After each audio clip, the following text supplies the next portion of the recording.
If you're looking for ways to improve your intimacy with your partner and also improve your pelvic health, whether that's due to having bladder incontinence or prolapse or other concerns to do with the pelvic floor and women's health, well, you're gonna wanna watch this video today. We're gonna talk about how to improve your pelvic floor strength to enhance your intimacy with your partner. My name is Dr. Dawn Andalone. I'm a pelvic floor specialist, women's health physical therapist, and I have helped so many women overcome pelvic floor issues and really be able to enhance their life with discussing some of the intimate details of what women aren't told about this area of your body and how you can improve it. Now, your pelvic floor is right here at the bottom of your pelvis, these muscles in red. And as you can see, it really is that support, like a basket that supports your pelvic organs. So you have your bladder, your uterus, your rectum in there. And also it's going to control your sexual function. It's going to have to do with your stability of your pelvis when you're doing any jumping, running, walking. And it serves a big purpose as your core muscles, that whole system with your abs, your back muscles, your diaphragm on top, and here at the bottom of your core is your pelvic floor. So when we think of pelvic floor exercises or ways to improve intimacy, we think of Kegel exercises and squeezing and tightening. Maybe you were told to do those by your doctor. But there is way more than just tightening and strengthening those muscles, because that is not the only way that can enhance your pelvic stability and strength. So I'm gonna take you through a few of my favorite exercises that I give to my clients that in turn can give you that extra boost and improve some other things in your life too. So with these exercises, you can easily do them on your own with a mat on the floor like I have behind me, or on your bed, a more elevated surface as well. So we're gonna start on our back. I think it's first important to know what area of where you're working. So when you're going to do some of these exercises, you're gonna wanna squeeze your butt muscles all the time. You don't want to do that for all of the exercises. Only when I tell you. So we tend to overuse our abs and clench with our glutes a lot when we're tensing the pelvic floor, which are those muscles in the vaginal opening. And if you think of closing and lifting, those are actually the pelvic floor muscles. So we can compensate by using our glutes too much or tightening your abs instead of just isolating there. Now, first we're gonna start completely relaxed. So you wanna place your hands over your lower belly. Just do a deep inhale through your nose and exhale through your mouth. Repeat that a few more times and just imagine that you're letting go of all those muscles. We don't wanna clench and tighten the vaginal muscles or any of the abs or your glutes on a breathing exercise. You're just kind of resetting everything and learning how to relax, which is just as important as contracting. So after your breaths and you've done a few to warm up, we're gonna go into a pelvic tilt. So we're just gonna imagine that pubic bone lifting up, and I'm gently pressing my lower back into the mat, and my pelvis is tilting. So if you think of it like this, tilting backward, and then you're gonna tilt it forward. And we're just going back and forth, and we're gonna hold for a second or two each position. And here you may feel your glutes tense, you may feel your abs tense a little, and your pelvic floor muscles all together. So we're gonna go ahead and do a few more of those, and it's okay to tense that whole area around. But notice, are you using your hamstrings? Are you using your quads? Are using your shoulders and your neck? You don't want to be. We want to use just this section of your body. So after about 10 pelvic tilts, that is your first exercise. Then we're gonna find that midpoint between not tucking and not arching your back. It's almost like you can fit a blueberry under your back, but you're in a more neutral position. And we're gonna go ahead and draw those pelvic floor muscles in and up. So imagine that vaginal opening, you're thinking of closing it and lifting. So if you had to pull in and up a marble from your vaginal opening, I know, funny analogy, and try to do that and hold for 2 or 3 seconds and then release the marble and let it go. And go ahead and draw that in and lift. It's almost like you're zipping up from your pubic bone to your navel.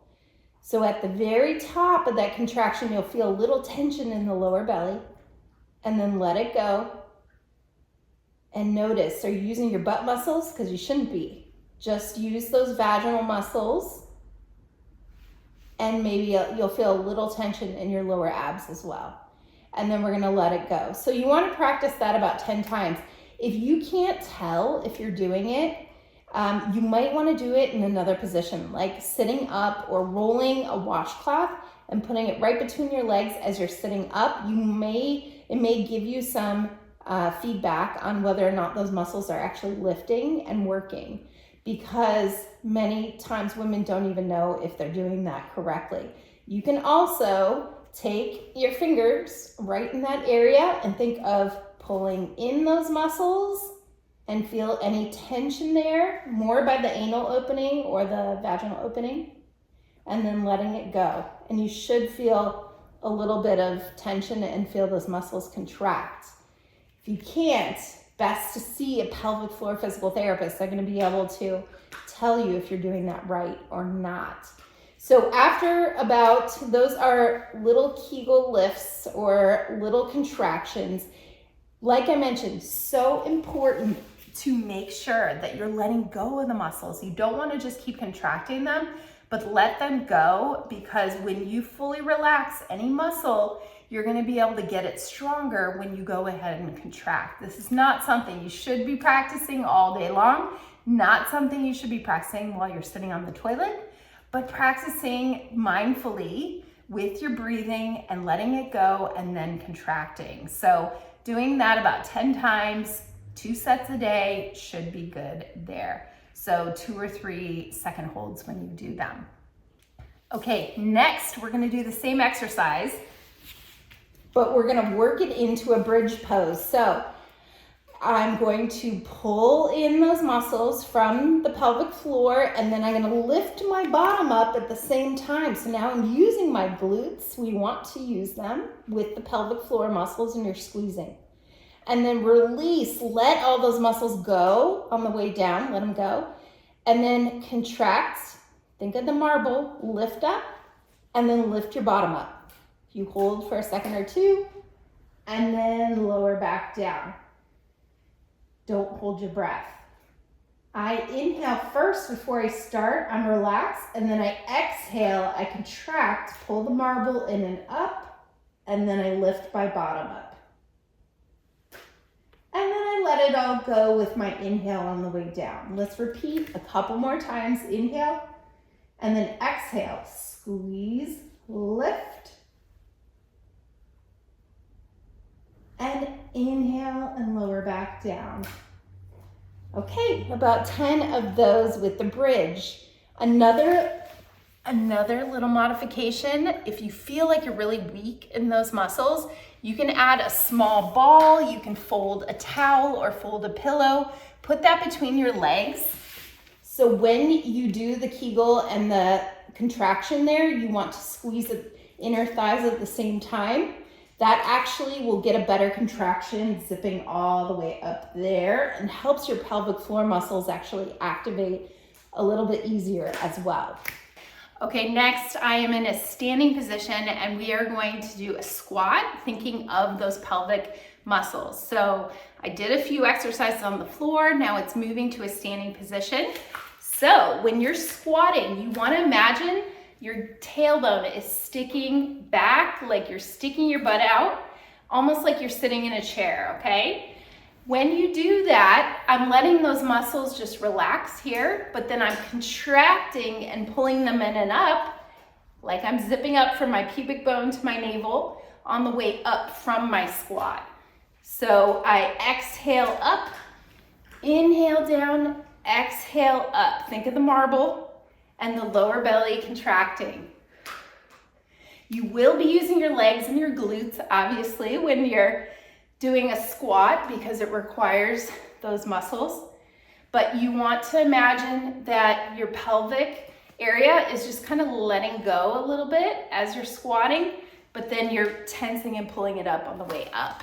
So repeat that about 10 times. Squats are another great way to work on the pelvic strength, and think about your pelvic floor as you're doing the squats.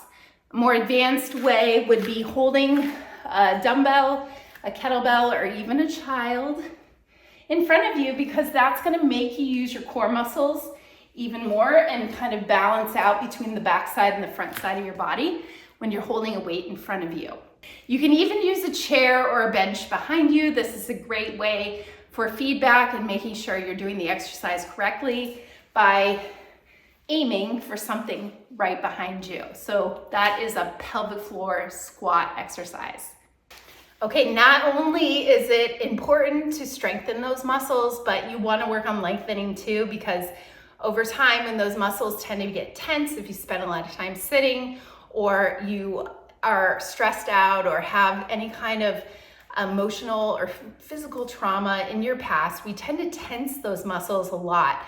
And therefore, this can lead to incontinence, lead to prolapse, lead to other problems with your pelvic floor and your pelvic organs. So we want to support that area the best way by working the muscles, both lengthening and contracting and tightening. So finishing up a short little cool down, we're going to do 3 exercises here. The first one is a child's pose, like in yoga. We're going to take our knees kind of wide. So I have them a little wider on the mat, and I'm going to take my hands forward. I'm going to stick my tailbone back, and I'm going to stretch forward here. And imagine that you're opening through those pelvic muscles, so breathing into it. You want to go back and hold for 2 to 3 deep breaths, and then shift your weight back over your hands. Inhale and exhale. Go back. Pause and hold for 2 or 3 breaths, and then go back again. So that is a child's pose stretch and exercise to lengthen the pelvic floor. The next one is a hip flexor stretch. So I brought a pillow over here. You can cushion your knee that way. And I'm gonna have one knee down and one leg forward, like half kneeling. And I'm just shifting my weight forward so I get a good pull in the front of my pelvis and through that hip flexor there. When we do spend a lot of time sitting, we close down and tighten those muscles there. So this helps movement of your pelvis and it opens things up from there. You can pause and hold there. Same thing, make sure you're not tensing your pelvic floor. You let everything go and you do about 3 or 4 deep breaths there. And then switch sides and shift your weight forward slightly. Keep your chest up and don't lean back. 3 or 4 deep breaths there, and that's a hip flexor stretch. Then we're gonna finish with my favorite, how we started, going back to those deep breaths, breathing into your belly, breathing into your diaphragm, your muscles that control your breathing. So I like placing my hands over my lower belly, and I inhale, feeling your belly rise, and then exhale through your mouth.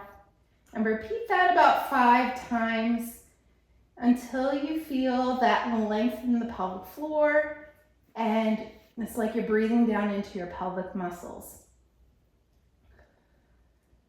This is another great thing to do at the end of your day if you spend a lot of time driving or sitting at a desk, is doing some breathing exercises to take any unwanted tension away from this area as well. Strengthening and lengthening your pelvic floor has such a profound effect on your intimacy with your partner and being able to enjoy it better. So working on these pelvic floor muscles, helping your pelvic floor health is very important, especially for women after childbirth or women over the age of 40 going from perimenopause to menopause and beyond. one of the most important things is working on specific exercises for your pelvic floor. I hope you found this video helpful. So go back, watch it again, and go through this sequence. Safe to do daily and shouldn't take you more than 5 or 10 minutes a day, even working in some of these exercises to your regular fitness routine. If you haven't subscribed already, please do. We have so many helpful videos that can help you build your pelvic floor strength, eliminate problems like bladder incontinence, prolapse, and even recover after a hysterectomy. I hope you found this helpful and hope to see you again on another video.